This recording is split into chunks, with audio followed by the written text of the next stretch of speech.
Começa agora um programa que traz tudo sobre o livro mais lido em todos os tempos.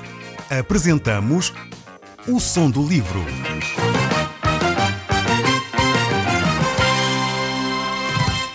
Seja muito bem-vindo. Neste podcast vai encontrar o livro mais conhecido e lido em todo o mundo. Vamos levá-lo numa viagem pela história da humanidade.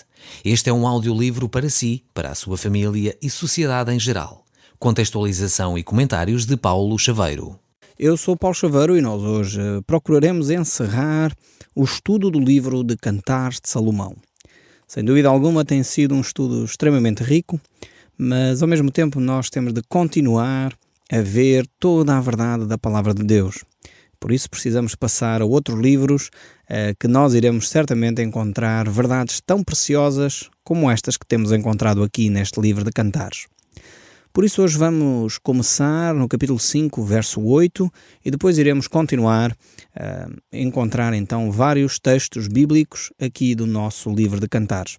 Não iremos ler todos os versículos exaustivamente, nem comentar, iremos só focar a nossa atenção em alguns dos versos deste livro, e eu espero e faço esse apelo que você depois em casa possa com calma ler os restantes versos deste livro de Cantares que é tão rico e tão importante para nós. Então, capítulo 5 do livro de Cantares de Salomão, verso 8 e 9, diz o seguinte: Conjuro-vos, ó filhas de Jerusalém, se encontrares o meu amado, que lhe direis? Que desfaleço de amor. Depois agora o coro responde à esposa que as filhas de Jerusalém lhe disseram: Quem é o teu amado mais do que outro amado? Ou mais formosa de entre as mulheres? Quem é o teu amado mais do que o outro que tanto nos conjuras? Então encontramos aqui a Sulamita que procura o seu esposo. Tinha esta relação tão bela que foi de alguma forma quebrada abruptamente e depois ela procura restabelecer o relacionamento com a sua amada. Agora a resposta das filhas de Jerusalém parece um tanto irónica, pois elas perguntam à Sulamita o que é que há de especial nesse homem, afinal de contas, o que é que vês nele? O que é que vês? Será que ele não é de facto igual a todos os outros? E no fundo, se calhar é a pergunta que algumas pessoas fazem quando nós começamos a desenvolver um relacionamento com uma pessoa e sentimos que essa pessoa é tão especial que não vemos defeito algum. As outras pessoas olham e dizem, bem, essa pessoa é tão igual às outras todas como, enfim, nós podemos reparar. Mas afinal de contas essa pessoa é especial para nós. E de alguma forma, em relação ao nosso relacionamento com Cristo também, muitas pessoas por vezes não entendem o nosso relacionamento com Deus. Quando nós começamos a caminhar com Cristo, quando Deus começa a moldar o nosso caráter, algumas pessoas de fora, mais distraídas, vão perguntar, mas o que é que te deu agora? Agora só pensas em igreja, em ler a Bíblia, mas que coisa? Vê lá, muda de atitude, já não és a mesma pessoa. E ainda bem que os outros começam a reparar nisso, porque o nosso relacionamento com Deus, à partida, deverá efetivamente mudar o nosso comportamento. E é muito saudável quando outros começam a notar nessas mudanças. Vemos que Cristo Jesus não é um mero fundador de mais uma religião qualquer. Não, ele é o próprio Deus. Ele não se pode equiparar a Abraão, a Moisés, a João Batista de forma alguma. Ele não é idêntico a qualquer outro fundador de outra religião, como Maomé, Buda ou Gandhi ou outra coisa qualquer. Não, Cristo não é só alguém que traz uma nova filosofia. Não, Cristo vem mudar radicalmente a nossa natureza. É por isso que algumas pessoas, ao olharem para nós, começam a constatar as mudanças e ficam pasmados com isso. E ainda há bem pouco tempo estava uma senhora a testemunhar do seu crescimento espiritual. Ela teve algum tempo ausente da sua família e quando regressou, as pessoas disseram, mas o que é que aconteceu contigo? Já não és a mesma pessoa, já não te divertes da mesma maneira, já não tens prazer nas bebedeiras, já não tens prazer nas saídas, enfim, que nós fazíamos antigamente para as discotecas, para aqui e para ali. Agora o teu prazer está no buscar a Deus, no orar, no ler a Bíblia, no ir à igreja, mas o que é que aconteceu contigo? Tão estranho que as pessoas ficam do nosso novo relacionamento com Deus.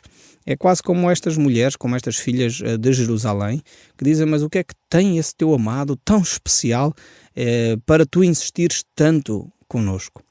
E a esposa, a Sulamita, vai responder, o meu amado é alvo e rosado, mais distinguido de entre 10.000. Ou seja, Para ela, o seu amado era uma pessoa tão especial, muito mais importante do que 10.000 homens. Não havia ninguém equiparado a esta relação. E vemos agora a continuidade do texto no verso 5, neste capítulo 5, aliás, verso 11. A sua cabeça é como o ouro mais apurado. Os seus cabelos, cachos de palmeira, são pretos como corvo. Os seus olhos são como das pombas junto às correntes de águas lavadas de leite, postos em engastes. E as suas faces são como os dos canteiros de bálsamo, como nas colinas de ervas aromáticas. Os seus lábios são lírios que gotejam mirra preciosa. As suas mãos, cilindros de ouro embutido em jacintos. E o seu ventre, como alvo marfim coberto de safiras. E as suas pernas, colunas de mármore, assentadas em base de ouro puro, esbelto como os cedros. O seu falar é muitíssimo doce. Sim, ele é totalmente desejável. Tal é o meu amado, tal é o meu esposo, ó filhas de Jerusalém.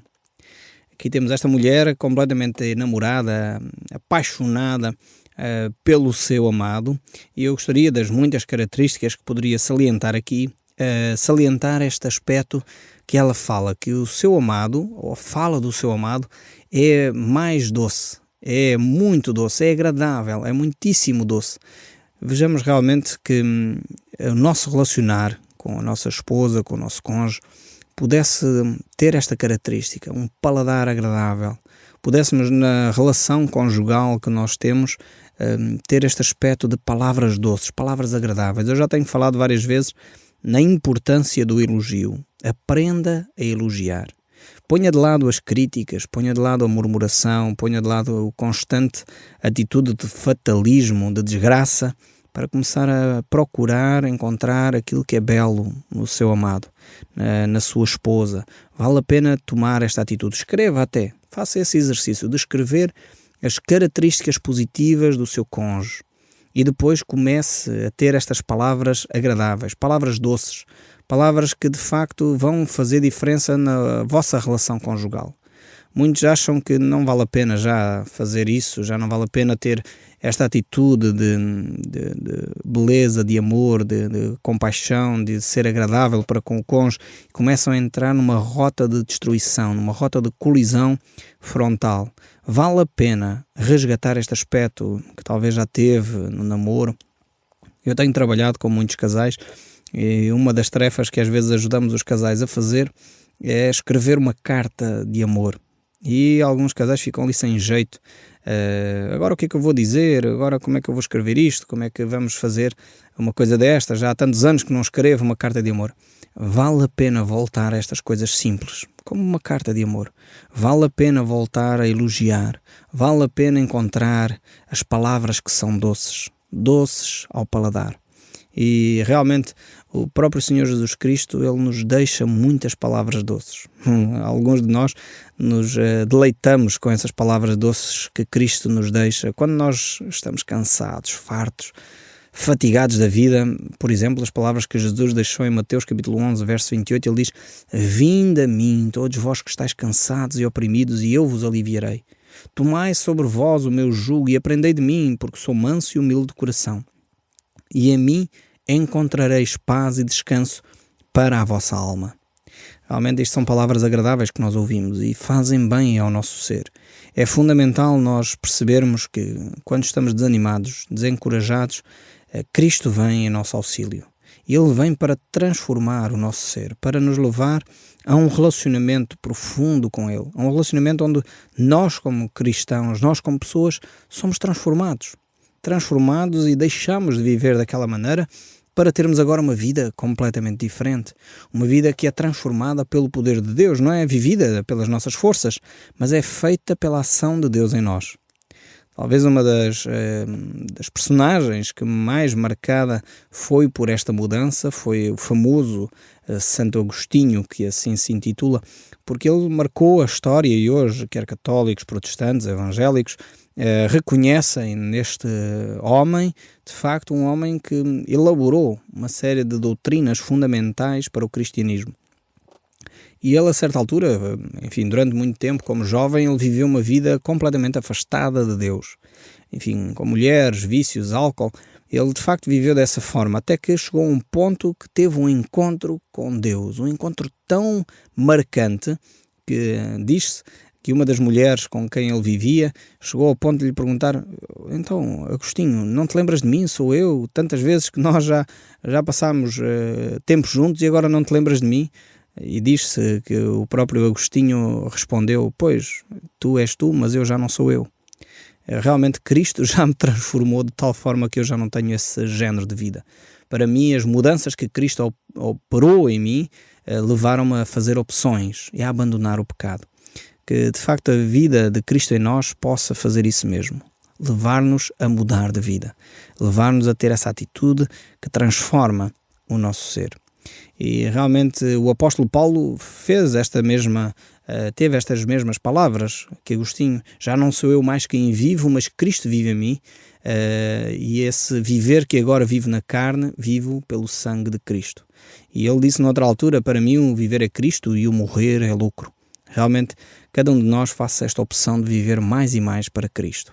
Mas voltando aqui ao livro de Cantares, o capítulo 6, o verso 1, nos diz: para onde foi o teu amado, ó mais formosa de entre as mulheres? Que rumo tomou o teu amado, e o buscaremos contigo? Vemos aqui mais uma vez este coro das mulheres, destas filhas de Jerusalém, que agora começam a ganhar simpatia, podemos dizer assim, para com esta preocupação que a Sulamita tinha. Ao perceberem quem era de facto o amado, começam a ter uma certa preocupação também com o buscar esse mesmo amado. E ela responde: o meu amado desceu ao seu jardim, aos canteiros de bálsamo, para pastorear nos jardins e para colher os lírios.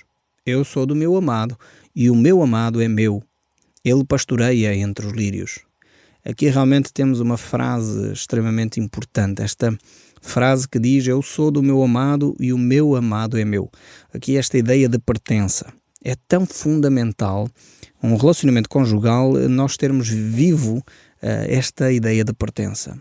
É tão importante a fidelidade no casamento.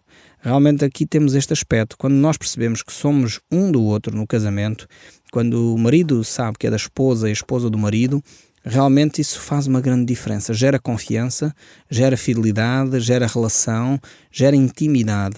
E esta expressão que ela usa aqui pode parecer simples se nós passarmos por ela a correr, mas realmente tem um aspecto fundamental para desenvolver um relacionamento íntimo. A fidelidade, a pertença na relação, a confiança que gera sabermos que temos esse relacionamento de compromisso um com o outro, exclusivo, faz toda a diferença.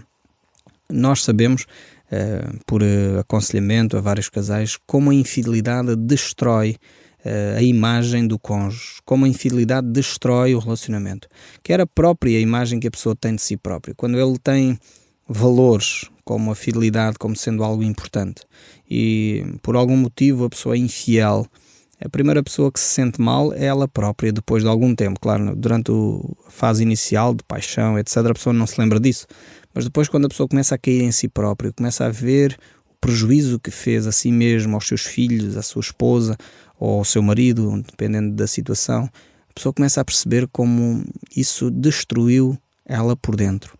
Porque, afinal de contas, os valores que a pessoa defendia começaram a afrouxar, começaram a desaparecer. É fundamental voltarmos a esta relação de pertença. Esta relação onde nós podemos dizer: eu sou do meu amado e o meu amado é meu. Não há aqui um terceiro elemento. Não há aqui aquilo que Jesus disse: aquilo que Deus uniu não separa o homem. Então não há aqui este elemento que vem interferir na relação. É fundamental termos e desenvolvermos este relacionamento. Se você está a fraquejar aqui, vale a pena você voltar a esta expressão: eu sou do meu amado e o meu amado é meu. Não há aqui mais ninguém para se envolver, não há aqui mais ninguém para destruir a nossa relação. Depois então, continua o texto bíblico a dizer: formosa és, querida minha, aprazível como Jerusalém, e formidável como um exército com bandeiras. Desvia de mim os teus olhos, porque eles me perturbam. Os teus cabelos descem ondulantes como os rebanhos de cabras de Gileade.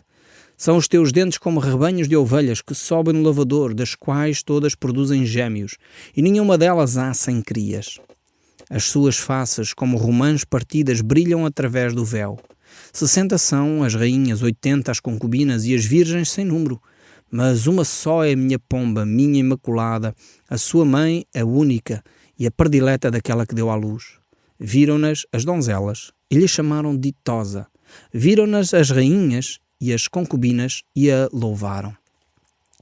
Vejamos aqui esta atitude de facto elogiar a sua esposa de tal forma que não há comparação possível. Ela é de facto a mais formosa de entre as formosas. Não há mulher mais bela do que esta amada. E como se fosse bom que fosse assim nos casamentos, em que nós consideramos o nosso cônjuge a coisa mais preciosa que pode existir à face da terra. Realmente precisamos voltar àquilo que é vital, a dar prioridade àquilo que é prioritário e valorizar aquilo que é o nosso cônjuge. Eu creio que se muitos de nós começarmos a desenvolver esta atitude de elogiar o nosso cônjuge desta maneira, como vemos aqui, realmente a nossa relação vai ser alterada significativamente. Mas continuando a olhar para o texto bíblico, ele diz: quem é esta que aparece com a alva do dia, formosa como a lua, pura como o sol, formidável como um exército com bandeiras? Aqui temos de facto este coro fazendo a descrição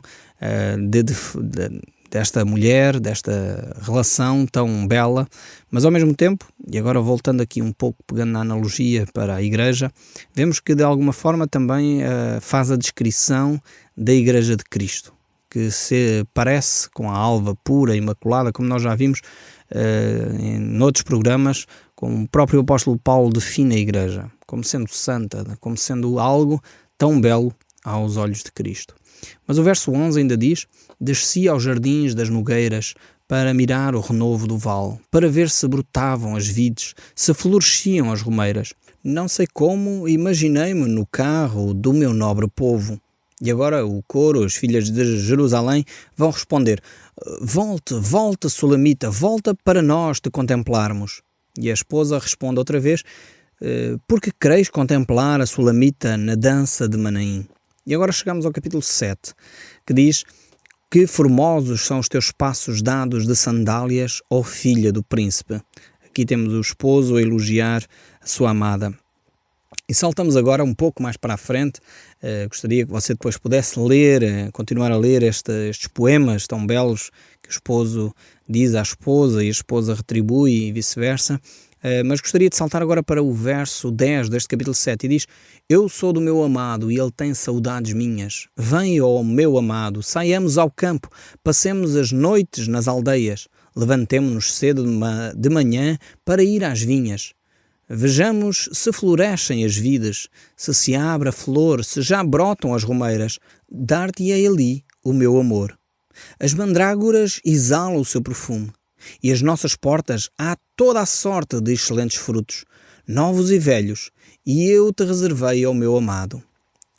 E vemos aqui esta constante elogiar da esposa, vemos esta preocupação também de estar tempo juntos, de passearem, de estarem em momentos tranquilos. Saltando agora para o capítulo 8, para o verso 11 até o final, e nós gostaríamos de passar algum tempo agora, antes de terminarmos o nosso programa, olhar para estes versos finais, que têm aqui ainda muitas lições para nós. Diz assim então o verso 11 do capítulo 8 do livro de Cantares: teve Salomão uma vinha em Baal-Amon, entregou-a a uns guardas, e cada um lhe trazia pelo seu fruto 1000 peças de prata. A vinha que me pertence está ao meu dispor.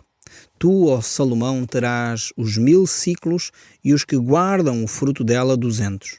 E o esposo responde: ó tu que habitas nos jardins, os companheiros estão atentos para ouvir a tua voz. Faz-me, pois, ouvi-la. Vem depressa, amado meu, faz-me semelhante ao gamo e ao filho da gazela que saltam entre os montes aromáticos. Vemos aqui esta bela história de amor que termina desta forma, de uma forma contínua de romance, de apelo para este amor que ele permaneça. E assim eu creio que devemos continuar também os nossos relacionamentos. É interessante ver que este capítulo 8 termina de uma forma aberta. Dá a ideia de que vai continuar a ler-se texto bíblico, mas na realidade termina aqui esta relação. Termina com um apelo de o relacionamento poder se desenvolver.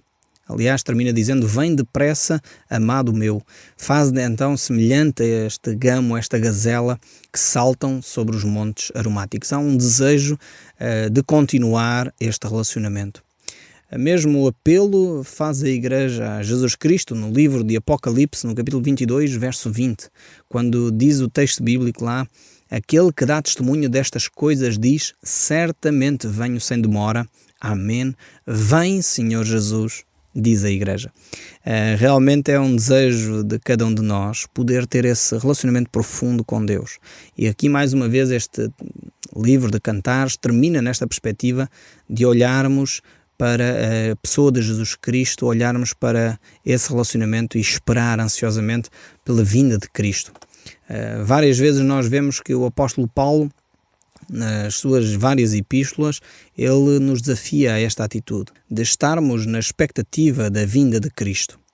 Vale a pena encerrarmos hoje o nosso tempo lendo um dos pensamentos de Percy Ellis. Ele escreveu o seguinte: o melhor negócio do mundo seria comprar os homens por aquilo que eles valem e vendê-los por aquilo que eles pensam que valem. Realmente Jesus Cristo nos comprou pelo preço valioso do seu sangue. Ele entregou a sua vida por cada um de nós. E era bom e era importante que cada um de nós tivesse esta consciência. Muitas vezes nós valorizamos-nos. Pensamos que nós somos muito mais importantes, somos muito mais inteligentes, até às vezes mais inteligentes do que Deus, e achamos que Deus se enganou em muitas coisas e fazemos as coisas à nossa maneira. Até que damos cabeçadas, até que ferimos outros, até que nos magoamos a nós próprios, e às vezes aí começamos a ter a humildade suficiente para perceber que Deus efetivamente conhece-nos melhor do que nós próprios. O Som do Livro, uma produção da Rádio Transmundial de Portugal.